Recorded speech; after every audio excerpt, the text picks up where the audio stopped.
नमस्कार दोस्तों, स्वागत है आप सभी का आपके अपने चैनल हमारे संस्कार में। आज हम आपके लिए लेकर आए हैं सावन माह में सुने जाने वाले शिव महापुराण की कथा अध्याय 3।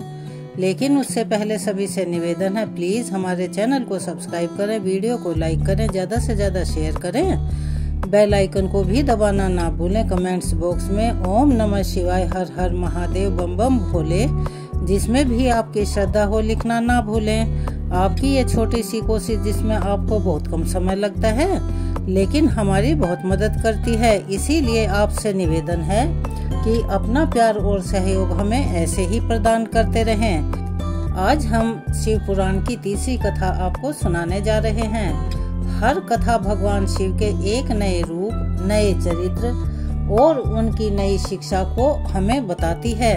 यह श्रृंखला केवल कथा ही नहीं, शिवजी से जोड़ने की वह साधना, वह प्रयास है जो हमारे तन मन को भक्ति भाव से सराबोर कर देता है।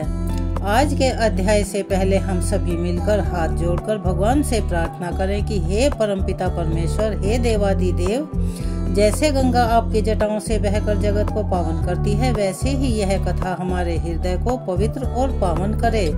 हमारे जीवन में सद्बुद्धि, धैर्य और सेवा भाव हमेशा बना रहे, यही हम सबकी प्रार्थना है। चलिए अब हम आपको सुनाने जा रहे हैं आज का अध्याय, और अध्याय के अंत में हम मिलकर भगवान शिव से क्षमा भी मांगेंगे, क्योंकि अपनी की हुई गलतियों की क्षमा मांगने में कभी भी शर्म नहीं करनी चाहिए। और भगवान तो इतने भोले हैं, अपने नाम की तरह से ही सहज और भोले हैं कि वे किसी भी गलती के लिए तुरंत क्षमा कर देते हैं। बस हमारे मन में प्रायश्चित का भाव होना चाहिए। जो विश्व की उत्पत्ति, स्थिति और लय आदि के एकमात्र कारण हैं, गौरी गिरिराज कुमारी उमा के पति हैं, जिनकी कीर्ति का कहीं भी अंत नहीं है, जो माया के आश्रित होकर भी उससे बहुत दूर हैं और जिनका स्वरूप अचिंत्य है। उन विमल बोध स्वरूप भगवान शिव को मैं प्रणाम करता हूँ। मैं स्वभाव से ही उन अनादि शांत स्वरूप एकमात्र पुरुषोत्तम शिव जी की वंदना करता हूँ, जो अपनी माया से इस संपूर्ण विश्व की सृष्टि करके आकाश की भांति इसके भीतर और बाहर हर जगह स्थित हैं। जैसे लोहा चुंबक से आकर्षित होकर उसके पास ही खिंचा रहता है और चिपका रहता है, ठीक उसी प्रकार यह सारे जगत सदा सब और जिसके आसपास ही भ्रमण करते हैं, जिन्होंने अपने ही इस प्रपंच को रचने की विधि बताई थी, जो सबके भीतर अंतर्यामी रूप से विराजमान है और जिनका अपना स्वरूप अत्यंत गूढ़ है। उन भगवान शिव की मैं सादर वंदना करता हूँ। व्यास जी कहते हैं, जगत के पिता भगवान शिव, जगत माता कल्याणमयी पार्वती जी तथा उनके पुत्र गणेश जी को बारंबार नमस्कार है। हम इस पुराण का वर्णन कर रहे हैं। एक समय की बात है, नैमिषारण्य में निवास करने वाले शौनक आदि सभी मुनियों ने उत्तम भक्ति भाव के साथ ही श्री सूत जी से पूछा। ऋषि पूछने लगे, हे महाभाग, सूत जी, विद्वेश्वर संहिता की जो साध्य साधन खंड नाम वाली शुभ और उत्तम कथा है, उसे तो हम लोग सुन चुके हैं। उसका आदि भाग बहुत ही रमणीय है तथा वह शिव भक्तों पर भगवान शिव का वात्सल्य स्नेह प्रकट करने वाली है। हे विद्वान, अब आप भगवान शिव के परम उत्तम स्वरूप का वर्णन कीजिए। उसे सुनने की हमारी बहुत प्रबल इच्छा है। साथ ही शिव और पार्वती के दिव्य चरित्रों का पूर्ण रूप से हमें श्रवण भी करवाइए। हम पूछते हैं, निर्गुण महेश्वर लोक में सगुण रूप धारण कैसे करते हैं? हम सब लोग विचार करने पर भी शिव जी के तत्व को नहीं समझ पाते।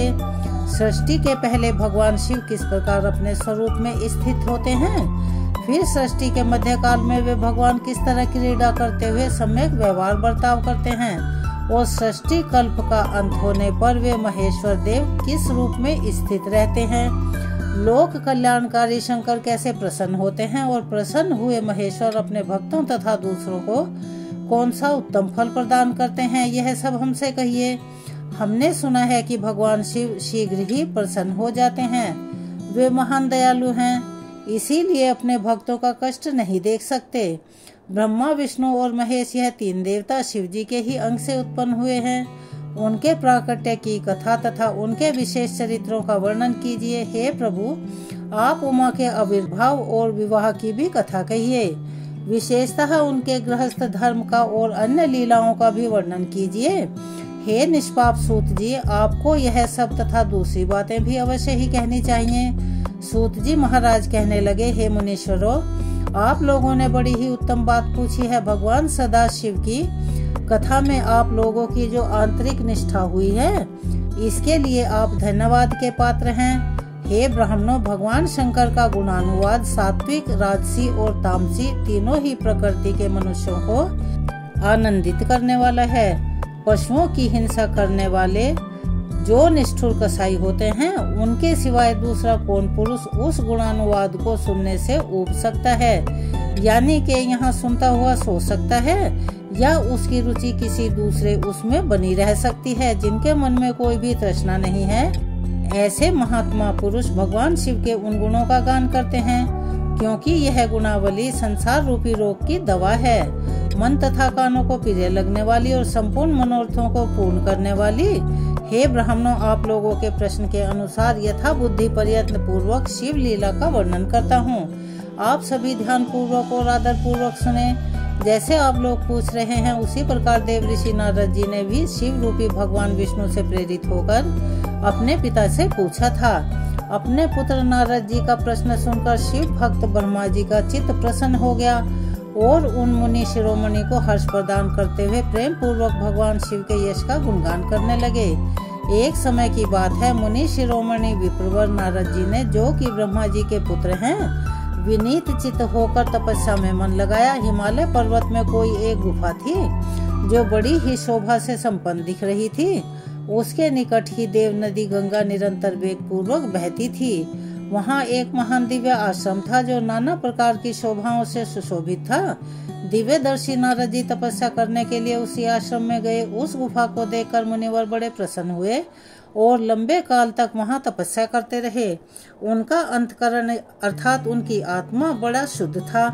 वे दृढ़ता पूर्वक आसन बांधकर मौन होकर प्राणायाम पूर्वक समाधि में स्थित हो गए। हे ब्राह्मणों, उन्होंने वह समाधि लगाई जिसमें ब्रह्म का साक्षात्कार कराने वाला अहम ब्रह्मास्मि अर्थात मैं ब्रह्म हूँ, यह विज्ञान प्रकट होता है। मुनिवर नारद जी जब इस प्रकार तपस्या करने लगे, तब उस समय यह समाचार पाकर देवराज इंद्र कांप उठे। वे मानसिक पीड़ा से विभल हो गए कि नारद मुनि मेरा राज्य लेना चाहते हैं। मन ही मन ऐसा सोचकर देवराज इंद्र ने उनकी तपस्या में विघ्न डालने की कोशिश की। उस समय देवराज ने अपने मन से कामदेव का स्मरण किया। स्मरण करते ही कामदेव जी आ गए। महेंद्र ने उन्हें नारद जी की तपस्या में विघ्न डालने का आदेश दे दिया। आज्ञा पाकर कामदेव वसंत को अपने साथ लेकर बड़े गर्व से उस स्थान पर गए और अपना उपाय करने लगे। वहाँ उन्होंने शीघ्र ही अपनी सारी कलाएं रच डाली। वसंत ने भी मदमत होकर अपना प्रभाव अनेक प्रकार से प्रकट किया। हे मुनिवरों, कामदेव और वसंत के अथक प्रयास करने पर भी नारद मुनि के मन में विकार उत्पन्न नहीं हो पाया। महादेव जी के अनुग्रह से उन दोनों का गर्भ चूर चूर्ण हो गया। शौनक आदि महर्षियों, ऐसा होने में जो कारण था उसे भी आदर पूर्वक सुनो। महादेव जी की कृपा से ही नारद मुनि पर कामदेव का कोई असर नहीं पड़ा। पहले उसी आश्रम में काम शत्रु भगवान शिव ने उत्तम तपस्या की थी और फिर वहीं उन्होंने मुनियों की तपस्या का नाश करने वाले कामदेव को शीघ्र ही भस्म कर डाला था। उस समय रति ने कामदेव को पुनः जीवित करने के लिए देवता गणों से प्रार्थना की थी। तब देवताओं ने समस्त लोगों का कल्याण करने वाले भगवान शंकर से प्रार्थना की। उनके प्रार्थना करने पर वे कहने लगे, हे देवताओं, कुछ समय व्यतीत होने के बाद कामदेव जीवित तो हो जाएंगे, परंतु यहाँ उनका कोई उपाय नहीं चल सकेगा, यानी जो वो करना चाहेंगे वो नहीं कर पाएंगे। अमर गण यहाँ खड़े होकर लोग चारों ओर जितनी दूर तक की भूमि को नेत्र से देख पाते हैं, वहाँ तक कामदेव के बाणों का कोई प्रभाव नहीं चल सकेगा, इसमें कोई संदेह नहीं है। भगवान शंकर के ऐसे वचन सुनकर उस समय वहाँ नारद जी के प्रति कामदेव जी का निजी प्रभाव मिथ्या साबित हुआ। वे शीघ्र ही स्वर्गलोक में देवराज इंद्र के पास लौट आए। वहाँ कामदेव ने अपना सारा वृतांत और मुनि का प्रभाव कह सुनाया। इसके बाद देवराज इंद्र की आज्ञा से वे बसंत के साथ अपने स्थान को लौट गए। उस समय देवराज इंद्र को बड़ा आश्चर्य हुआ। उन्होंने नारद जी की भूरी भूरी प्रशंसा की, परंतु शिव जी की माया से मोहित होने के कारण वे उस पूर्व वृतांत को स्मरण ही नहीं कर पाई। वास्तव में यह संसार के भीतर सभी प्राणियों के लिए शिव शंभू की माया को जानना और समझना बड़ा कठिन है। जिसने भगवान शिव के चरणों में अपने आप को समर्पित कर दिया हो, उस भक्त को छोड़कर शेष सारा जगत उनकी माया से मोहित हो ही जाता है। नारद जी भी भगवान शंकर की कृपा से वहां चिरकाल तक तपस्या में लगे रहे। जब उन्होंने अपनी तपस्या पूर्ण की, तब उन्होंने समझा वे मुनि उससे विरत हो गए। कामदेव पर मेरी विजय हुई ऐसा मानकर उन मुनीश्वर के मन में व्यर्थ ही घमंड हो गया। भगवान शिव की माया से मोहित होने के कारण उन्हें यथार्थ बात का ज्ञान ही नहीं रहा, अर्थात वे समझ ही नहीं पा रहे थे कि कामदेव के पराजित होने में भगवान शंकर का ही हाथ है और उन्हीं का प्रभाव है। उस माया से अत्यंत मोहित होकर मुनि शिरोमणि नारद जी अपना काम विजय संबंधी वृतांत बताने के लिए तुरंत ही कैलाश पर्वत पर चले आए। उस समय वे अपने विजय के यानी के कामदेव को परास्त करने के मद से उन्मत्त हो रहे थे। वहां रुद्रदेव को नमस्कार प्रणाम करके गर्व से भरे हुए मुनि ने अपने आप को महात्मा मानकर तथा अपने ही प्रभाव से कामदेव पर अपनी विजय हुई समझकर उनसे सारा वृतांत कहा। वह सब सुनकर भक्तवत्सल भगवान शिव ने नारद जी से, जो कि अपनी अर्थात शिव जी की माया से ही मोहित होने के कारण काम विजय के यथार्थ कारण को नहीं जानते थे और अपने विवेक को भी खो बैठे थे। रुद्र कहने लगे, तात नारद तुम बड़े विद्वान हो और धन्यवाद के पात्र हो, परंतु मेरी यह बात ध्यान देकर सुनो। अब से फिर कभी ऐसी बात कहीं भी मत कहना। विशेषतः भगवान विष्णु के सामने तो इसकी चर्चा बिल्कुल भी नहीं करना। तुमने मुझसे अपना जो वृतांत बताया है उसे पूछने पर भी दूसरों के सामने मत कहना। यह सिद्धि संबंधी वृतांत सर्वथा गुप्त रखने योग्य है, इसमें कभी किसी पर प्रकट नहीं करना चाहिए। तुम मुझे विशेष प्रिय हो, इसीलिए अधिक जोर देकर मैं तुम्हें यह शिक्षा दे रहा हूँ। इसे न कहने की आज्ञा भी देता हूँ, क्योंकि तुम भगवान विष्णु के भक्त हो और उनके भक्त हुए तो मेरे भी अत्यंत अनुगामी हो। इस प्रकार बहुत कुछ कहकर संसार की सृष्टि करने वाले भगवान रुद्र ने नारद जी को शिक्षा दी। अपने वृतांत को गुप्त रखने के लिए उन्हें समझाया बुझाया, परंतु नारद जी तो शिव जी की माया से मोहित थे, इसीलिए उन्होंने उनकी दी हुई शिक्षा को अपने लिए हितकर नहीं माना। और बाद में मुनि शिरोमणि नारद जी ब्रह्मलोक में गए। वहां ब्रह्मा जी को नमस्कार करके कहने लगे, हे पिताश्री, मैंने अपने तपोबल से कामदेव को जीत लिया है। उनकी यह बात सुनकर ब्रह्मा जी ने भगवान शिव के चरण कमलों का चिंतन किया और सारा कारण जानकर अपने पुत्र को यह सब कहने से मना किया, परंतु नारद जी तो शिव जी की माया से प्रेरित थे, इसीलिए उनके मन में झूठे अभिमान का अंकुर उग गया था, उनकी बुद्धि मारी गई थी। इसीलिए नारद जी अपना सारा वृतांत भगवान विष्णु के सामने कहने के लिए वहां से शीघ्र ही विष्णु लोक को चले गए। नारद मुनि को आते देखकर भगवान विष्णु बड़े आदर से उठे और शीघ्र ही आगे बढ़कर उन्होंने मुनि को हृदय से लगा लिया। मुनि के आगमन का क्या कारण है, इसका तो उन्हें पहले से ही पता था। नारद जी को अपने आसन पर बिठाकर भगवान शिव के चरण कमलों का चिंतन करके श्री हरि उनसे पूछने लगे, तात कहाँ से आते हो, यहाँ किस लिए तुम्हारा आगमन हुआ है। मुनि श्रेष्ठ, तुम तो धन्य हो, तुम्हारे शुभागमन से मैं पवित्र हो गया। भगवान विष्णु के ऐसे वचन सुनकर गर्व से भरे हुए नारद मुनि ने मद से मोहित होकर अपना सारा वृतांत बड़े अभिमान के साथ कह सुनाया। नारद मुनि का यह अहंकार युक्त वचन सुनकर मन ही मन भगवान विष्णु ने उनकी काम विजय के यथार्थ कारण को पूर्ण रूप से जान लिया। फिर भगवान श्री हरि कहने लगे, हे मुनि श्रेष्ठ, तुम धन्य हो, तपस्या के तो भंडार ही हो, तुम्हारा हृदय भी बड़ा उदार है। हे मुनिवर, जिसके भीतर भक्ति ज्ञान और वैराग्य नहीं होते, उसी के मन में समस्त दुखों को देने वाले काम मोह आदि विकार शीघ्र ही उत्पन्न हो जाते हैं। तुम तो नैष्टिक ब्रह्मचारी हो और सदा ज्ञान वैराग्य से युक्त रहते हो, फिर तुम में काम विकार कैसे आ सकता है। तुम तो जन्म से ही निर्विकार और शुद्ध बुद्धि वाले हो। श्री हरि की कही हुई ऐसी बातें सुनकर मुनि शिरोमणि नारद जी जोर जोर से हंसने लगे और मन ही मन भगवान को प्रणाम करके इस प्रकार कहने लगे, नारायण नारायण, हे स्वामिन, जब मुझ पर आपकी कृपा है तब बेचारा कामदेव अपना प्रभाव क्या दिखा सकता था। ऐसा कहकर भगवान के चरणों में मस्तक झुकाकर इच्छा के अनुसार विचरने वाले नारद जी वहां से चले गए।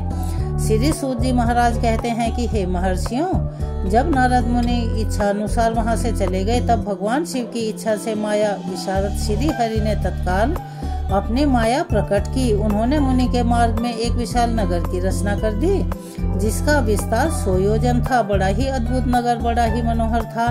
भगवान ने उसे अपने बैकुंठ लोक से भी अधिक रमणीय और सुंदर बनाया था। नाना प्रकार की वस्तुएं उस नगर की शोभा बढ़ा रही थी। वहाँ स्त्रियों और पुरुषों के लिए बहुत से विहार स्थल थे। वह श्रेष्ठ नगर चारों वर्णों के लोगों से भरा हुआ था। वहाँ शील निधि नामक ऐश्वर्यशाली राजा राज्य करते थे। वे अपनी पुत्री का स्वयंवर करने के लिए तैयार थे, अतः उन्होंने महान उत्सव का आयोजन किया हुआ था। उनकी कन्या की प्रशंसा सुनकर उसका वरण करने के लिए उत्सुक होकर चारों दिशाओं से बहुत से राजकुमार वहां पधारे हुए थे, जो नाना प्रकार की वेशभूषा और सुंदर शोभा से प्रकाशित हो रहे थे। उन राजकुमारों से वह नगर भरा पूरा दिखाई दे रहा था। ऐसे सुंदर राजनगर को देखकर नारद जी मोहित हो गए। वे राजा शीलनिधि के द्वार पर पहुंच गए। मुनि शिरोमणि नारद जी को आया देखकर महाराज शीलनिधि ने श्रेष्ठ रत्नमयी सिंहासन पर बिठाकर उनका पूजन किया।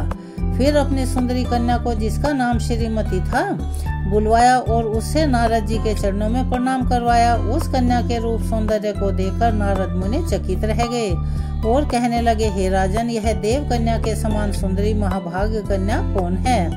उनकी यह बात सुनकर राजा हाथ जोड़कर कहने लगे, हे मुनि, यह मेरी पुत्री है, इसका नाम श्रीमती है।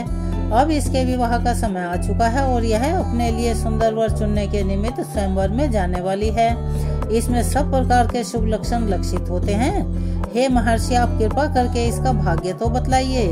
राजा के इस प्रकार पूछने पर काम से विभल हुए मुनि श्रेष्ठ नारद जी उस कन्या को प्राप्त करने की इच्छा मन में लिए राजा को संबोधित करके इस प्रकार कहने लगे कि हे भूपाल, आपकी यह पुत्री समस्त शुभ लक्षणों से संपन्न है, परम सौभाग्यवती है। अपने महान भाग्य के कारण यह धन्य है और साक्षात लक्ष्मी जी की ही भांति समस्त गुणों की खान है। इसका भावी पति निश्चय ही भगवान शंकर के समान वैभवशाली, सर्वेश्वर, किसी से पराजित न होने वाला, वीर, काम, विजय तथा संपूर्ण देवताओं में श्रेष्ठ होगा। ऐसा कहकर राजा से विदा लेकर इच्छा के अनुसार विचरने वाले नारद जी वहाँ से चल दिए। वे काम के वशीभूत हो चुके थे। शिवजी की माया ने उन्हें विशेष मोह में डाल रखा था। वे मुनि मन ही मन सोचने लगे कि मैं इस राजकुमारी को कैसे प्राप्त करूं। स्वयंवर में आए हुए नरेशों में सबको छोड़कर यह एकमात्र मेरा ही वरण करे, ऐसा कैसे संभव हो सकता है? समस्त नारियों को सौंदर्य सर्वथा प्रिय होता है। सौंदर्य को देखकर ही वह प्रसन्नता पूर्वक मेरे अधीन हो सकती है, उसमें कोई संशय नहीं है। ऐसा विचार कर काम से विभल हुए मुनिवर नारद जी भगवान विष्णु का ही रूप ग्रहण करने के लिए तत्काल उनके लोक में जा पहुँचे। वहाँ भगवान विष्णु को प्रणाम करके वे इस प्रकार कहने लगे, नारायण नारायण, प्रणाम भगवान। मैं एकांत में आपसे अपना सारा वृतांत कहना चाहता हूँ। तब बहुत अच्छा कहकर लक्ष्मीपति श्री हरि नारद जी के साथ एकांत में जा बैठे। वे तो पहले से ही सब कुछ जानते थे और कहने लगे, हे मुनिवर, अब आप अपनी बात कहिए। तब नारद जी कहने लगे कि नारायण नारायण, हे भगवान, आपके भक्त जो राजा शीलनिधि हैं, वे सदा धर्म पालन में तत्पर रहते हैं। उनकी एक विशाल और सुलोचना कन्या है जो बहुत ही सुंदर है। उसका नाम श्रीमती है और वह विश्व मोहिनी के रूप में विख्यात है। तीनों लोकों में सबसे अधिक सुंदरी है। प्रभु, आज मैं शीघ्र ही उस कन्या से विवाह करना चाहता हूँ। राजा शीलनिधि ने अपनी पुत्री की इच्छा से स्वयंवर रचाया है, इसीलिए सभी राज्यों और चारों दिशाओं से वहाँ सहस्त्रों राजकुमार आए हुए हैं।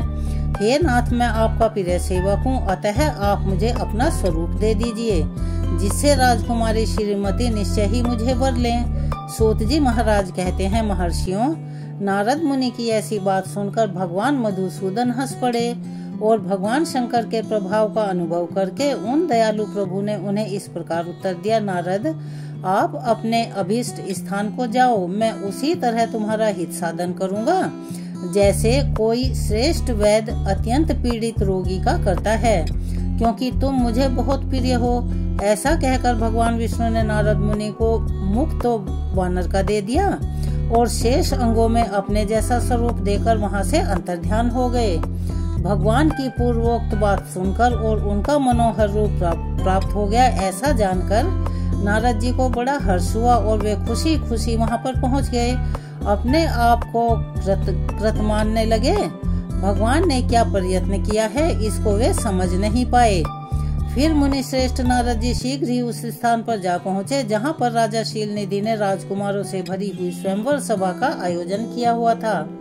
हे महर्षियों, राजपुत्रों से घिरी हुई वह दिव्य स्वयंवर सभा दूसरी इंद्र सभा के समान अत्यंत शोभा पा रही थी। नारद जी उस राजसभा में जा बैठे और वहां बैठकर प्रसन्न मन से बार बार यही सोचने लगे कि मैं भगवान विष्णु के समान सुंदर रूप धारण किए हुए हूँ, अतः वह राजकुमारी अवश्य ही मेरा वरण करेगी, दूसरे का तो कर ही नहीं सकती। और नारद जी, उन्हें तो इस बात का ज्ञान ही नहीं था कि मेरा मुंह कितना कुरूप है। उस सभा में बैठे हुए सभी मनुष्यों ने मुनि के उनके पूर्व रूप में ही देखा। राजकुमार आदि कोई भी उनके रूप परिवर्तन के रहस्य को नहीं जान पाए। वहां नारद जी की रक्षा के लिए भगवान रुद्र के 2 पार्षद आए हुए थे, जो कि ब्राह्मण का रूप धारण करके गूढ़ भाव से वहां बैठे हुए थे। वे ही नारद जी के रूप परिवर्तन के उत्तम भेद को जानते थे। मुनि को काम वेश से मूढ़ हुआ जानकर वे दोनों पार्षद उनके निकट गए और आपस में बातचीत करते हुए उनकी हंसी उड़ाने लगे।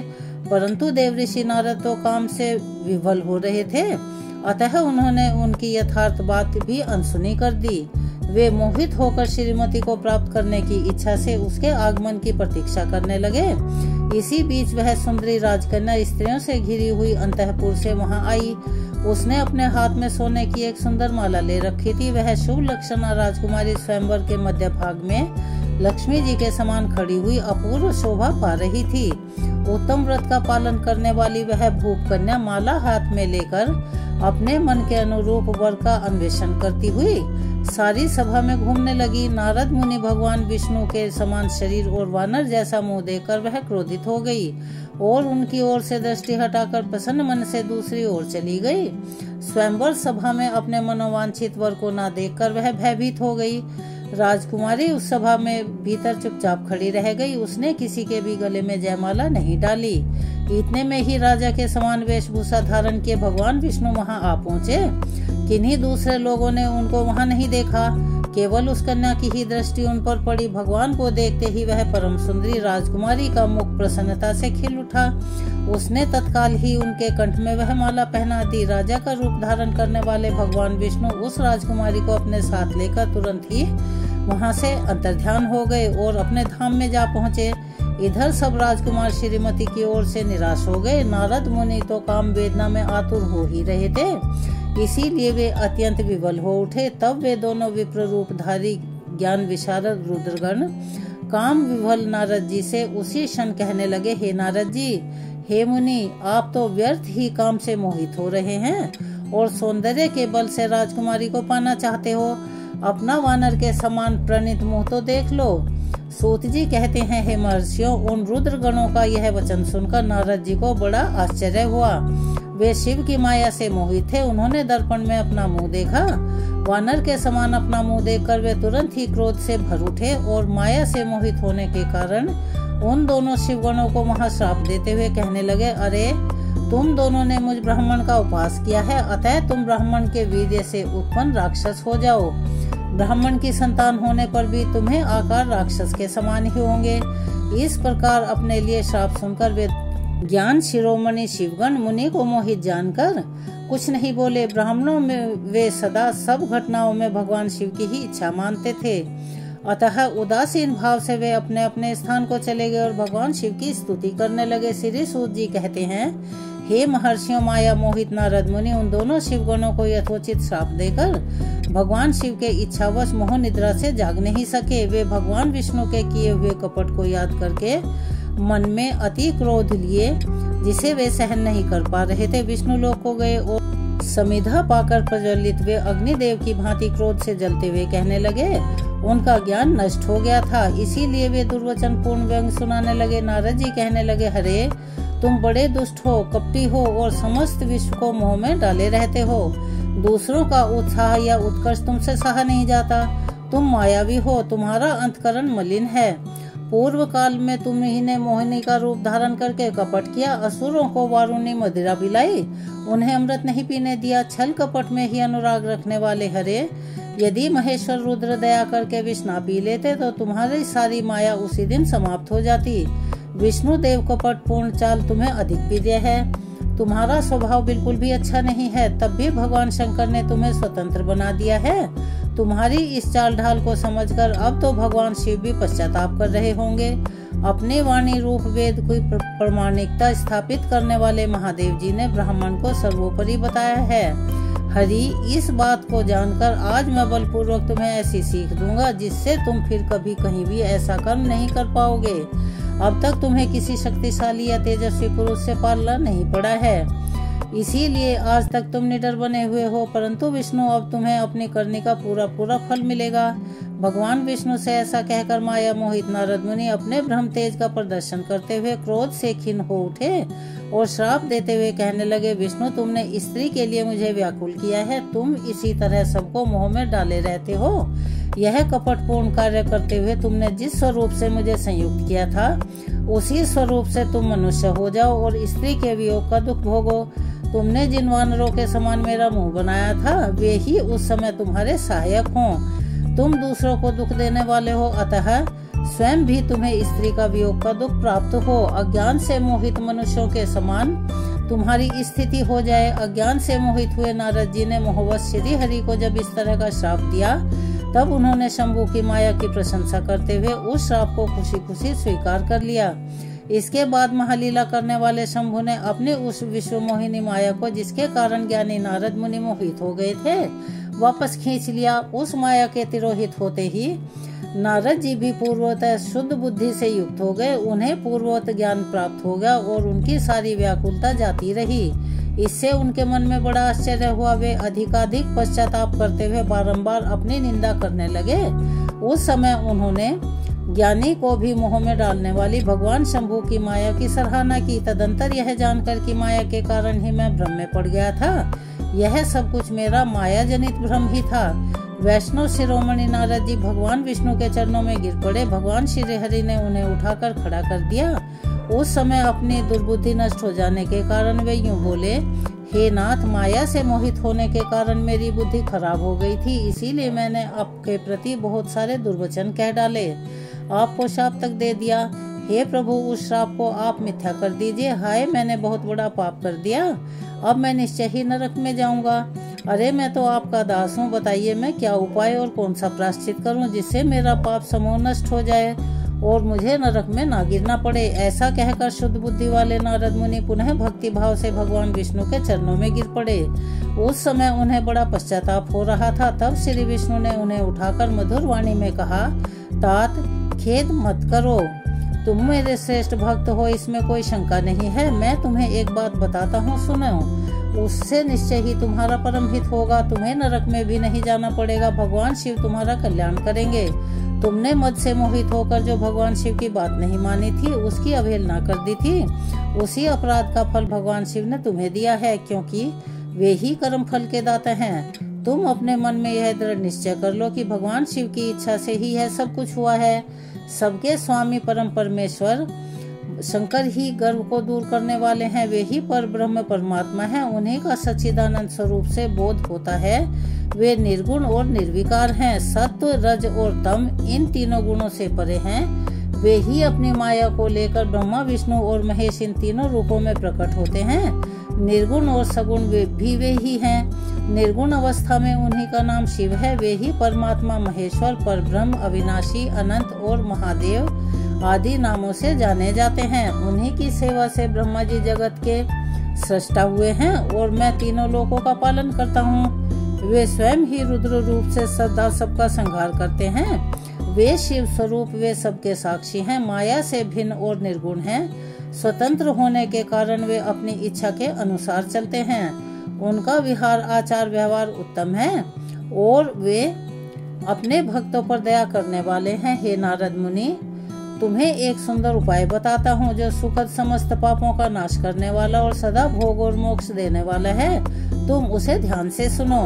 अपने सारे संदेहों को त्याग कर तुम भगवान शंकर के सुयश का गान करो और सदा अनन्य भाव से शिव के शतनाम स्तोत्र का पाठ करो। हे मुनि, तुम निरंतर उन्हीं की उपासना और उन्हीं का भजन करो। उन्हीं के यश को सुनो और गाओ तथा प्रतिदिन उन्हीं की पूजा अर्चना करते रहो। हे नारद, जो शरीर, मन और वाणी द्वारा भगवान शंकर की उपासना करता है उसे पंडित या ज्ञानी जानना चाहिए, वह जीवन मुक्त कहलाता है। फिर शिव इसी नाम रूपी दावानल से बड़े बड़े पातकों के असंख्य पर्वत अनायास भस्म हो जाते हैं। यह सत्य है, यह बिल्कुल सत्य है और इसमें जरा भी संदेह नहीं है। जो भगवान के नाम रूपी नौका का आश्रय लेते हैं वे संसार सागर से पार हो जाते हैं। संसार के मूलभूत उनके सारे पाप निसंदेह नष्ट हो जाते हैं। हे महामुनि, संसार के मूलभूत जो पातक रूपी वृक्ष हैं उनका शिव नाम रूपी कुठार से यानी के कुल्हाड़ी से निश्चय ही नाश हो जाता है। जो लोग पाप रूपी दावानल से पीड़ित हैं उन्हें शिव नाम रूपी अमृत का पान करना चाहिए। पाप रूपी दावानल अग्नि से दग्ध होने वाले यानी जलने वाले प्राणियों को उस अर्थात शिव नाम के अमृत के बिना शांति नहीं मिल सकती। संपूर्ण वेदों का अवलोकन करके पूर्ववर्ती विद्वानों ने भी यही निश्चय किया है कि भगवान शिव की पूजा ही उत्कृष्ट साधन और जन्म मरण रूपी संसार बंधन के नाश का एकमात्र उपाय है। आज से यत्न पूर्वक सावधान रहकर विधि विधान के साथ भक्ति भाव से नित्य निरंतर जगदम्बा पार्वती सहित महेश्वर सदाशिव का भजन करो। नित्य शिव की ही कथा सुनो और कहो तथा अत्यंत यत्न करके बारंबार शिव भक्तों का पूजन करो। हे मुनि श्रेष्ठ, अपने हृदय में भगवान शिव के उज्जवल चरणार बिंदों की स्थापना करके यानी के उनका स्मरण करके पहले शिव के तीर्थों में विचरो। हे मुनि, इस प्रकार परमात्मा शंकर के अनुपम महात्म्य का दर्शन करते हुए अंत में आनंदवन अर्थात काशी को जाओ। वह स्थान भगवान शिव को बहुत ही प्रिय है। वहाँ भक्ति पूर्वक विश्वनाथ जी का दर्शन पूजन करो। विशेषतः उनकी स्तुति वंदना करके तुम संशय रहित हो जाओगे। हे नारद जी, इसके बाद तुम मेरी आज्ञा से भक्ति पूर्वक अपने मनोरथ की सिद्धि के लिए निश्चय ही ब्रह्मलोक में जाना चाहिए। वहाँ अपने पिता ब्रह्मा जी की विशेष रूप से स्तुति वंदना करके तुम्हें प्रसन्नता पूर्ण हृदय से बारंबार शिव महिमा के विषय में प्रश्न करना चाहिए। ब्रह्मा जी शिव भक्तों में श्रेष्ठ हैं। वे तुम्हें बड़ी प्रसन्नता के साथ भगवान शंकर का महात्म्य और शतनाम स्तोत्र सुनाएंगे। हे नारद मुनि, आज से तुम शिव आराधना में तत्पर रहने वाले शिव भक्त हो जाओ और विशेष रूप से मोक्ष के भागी बनो। भगवान शिव तुम्हारा कल्याण करेंगे। इस प्रकार प्रसन्न हुए भगवान विष्णु नारद मुनि को प्रेम पूर्वक उपदेश देकर श्री शिव का स्मरण वंदन और स्तवन करके वहां से तुरंत अंतर्ध्यान हो गए। जय भोलेनाथ। आज का अध्याय यहाँ संपूर्ण होता है। इस कथा को हम यहीं विराम देते हैं। इससे आगे की कथा हम अपनी अगली वीडियो में सुनाएंगे। आप सभी से अनुरोध है कि उसे भी अवश्य ही सुनिएगा।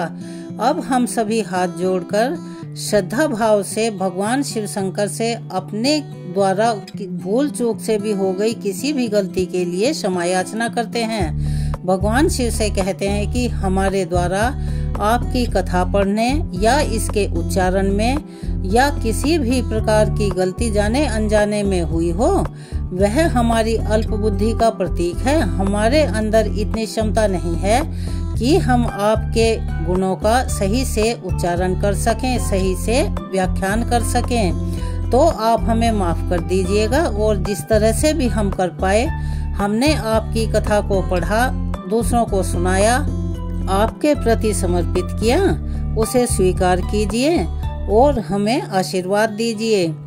अगर आप चैनल पर नए हैं और अभी तक चैनल को सब्सक्राइब नहीं किया है तो प्लीज चैनल को सब्सक्राइब करें, वीडियो को लाइक करें, ज्यादा से ज्यादा शेयर करें, बेल आइकन को भी दबाना ना भूलें। कमेंट्स बॉक्स में हर हर महादेव बम बम भोले लिखना ना भूलें, क्योंकि यह सावन का पावन महीना है और इसमें जितनी भगवान की भक्ति हो सके उतनी ही कीजिए, ताकि आपके पूर्व जन्मों के इस जन्म के जो भी पाप हैं वो नष्ट हो जाएं और अंत में मोक्ष की प्राप्ति हो।